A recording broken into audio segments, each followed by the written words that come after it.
एक नेता है यहाँ अशोक चौधरी, वो भी गिना रहे हैं सर। अशोक चौधरी ने कहा, हम अभी कहीं देख रहे थे कि हमारे दामाद को आरएसएस कोटा में हुआ है। तो ये देखिए, सर्वदलीय नेता हैं। बाबूजी कांग्रेस में विधायक मंत्री, ये अपने जदयू में विधायक मंत्री, बेटी लोजपा में सांसद, दामाद आरएसएस भाजपा कोटा में। तो भैया सब दल में एक ही परिवार का लोग रहेगा। नमस्कार, आप देख रहे हैं 4 PM और मैं हूं आपके साथ निर्भय किशोर। बिहार में बिहार सरकार के द्वारा हाल के दिनों में आयोगों की गठन और सदस्यों की नियुक्ति को लेकर के सरकार कटघरे में है। विपक्ष लगातार सरकार पर गंभीर आरोप लगा रहे हैं, चाहे वो नेताओं के रिश्तेदारों की नियुक्ति हो या फिर अधिकारी की पत्नी की नियुक्ति हो। इसको लेकर के सत्ता पक्ष कटघरे में है और विपक्ष लगातार हमलावर है। इसी कड़ी में आज दिन भर इस पूरे मुद्दे पर कई बयानबाजियों का दौर देखने को मिला। इसी कड़ी में माफ कीजिएगा, तेजस्वी यादव ने सरकार को एक सुझाव दे दिया है। उन्होंने नाराजगी जताते हुए इस पूरी प्रक्रिया पर और सरकार पर आरोप भी लगाए और कह दिया कि बिहार में क्यों ना एक जीजा दामाद और एक मेहरारू आयोग का गठन कर दिया जाए। अब इस पूरे आरोप प्रत्यारोप के बीच में प्रशांत किशोर भी आ गए हैं सामने। प्रशांत किशोर ने गोपालगंज में पत्रकारों से बातचीत करते हुए सरकार पर गंभीर आरोप लगाए।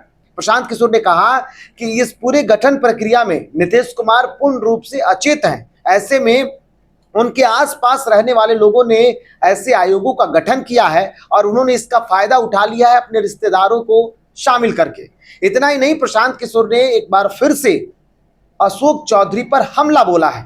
वो अशोक चौधरी जिनके ऊपर प्रशांत किशोर ने हाल के दिनों में अपनी पुत्री को टिकट खरीदने का गंभीर आरोप लगाया था, जिसके बाद अशोक चौधरी ने प्रशांत किशोर पर मुकदमा दर्ज करा दिया था।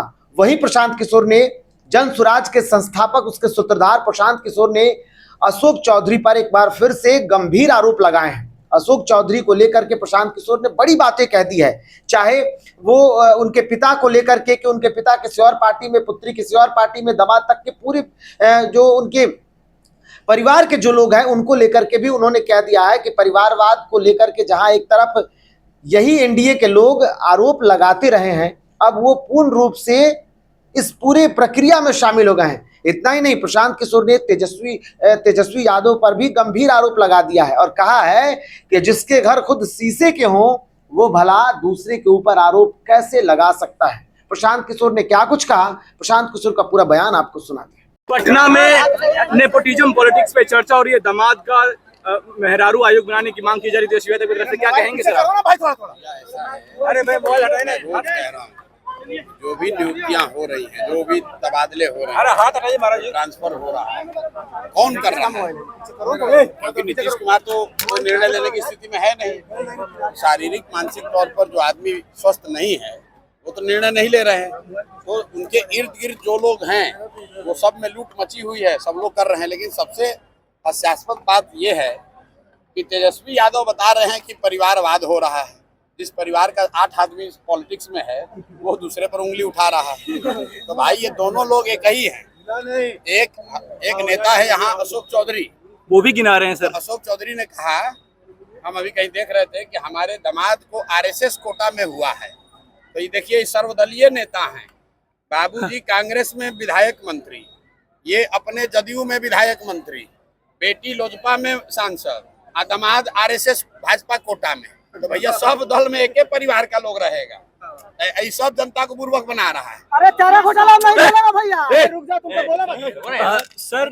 निशांत कुमार राजनीति में आ सकते हैं सर, ये मांग उठ रही है। निशांत कुमार, ये मांग पिछले 6 महीना से बात सुन रहे हैं। ये मांग खाली मीडिया इस्लामपुर से चुनाव लड़ सकते हैं वो। अरे कुछ नहीं होने वाला है। हम आपको बता दे रहे हैं, 6 महीने से आप लोग झूठी खबर चला रहे हैं, अफवाह की खबर चला रहे हैं। ऐसी कोई बात नहीं। आज भी वो खबरों में है सर, वो चुनाव लड़ सकते हैं। आप लोग जबरदस्ती खबर बनाइएगा, आपको अपना न्यूज दिखाना है, कुछ खबर बना दीजिए। जदयू वाले कह रहे हैं सर कि पार्टी संभाले आगे। नीतीश कुमार ने कहा है, जदयू के लीडर कह रहे हैं, जदयू के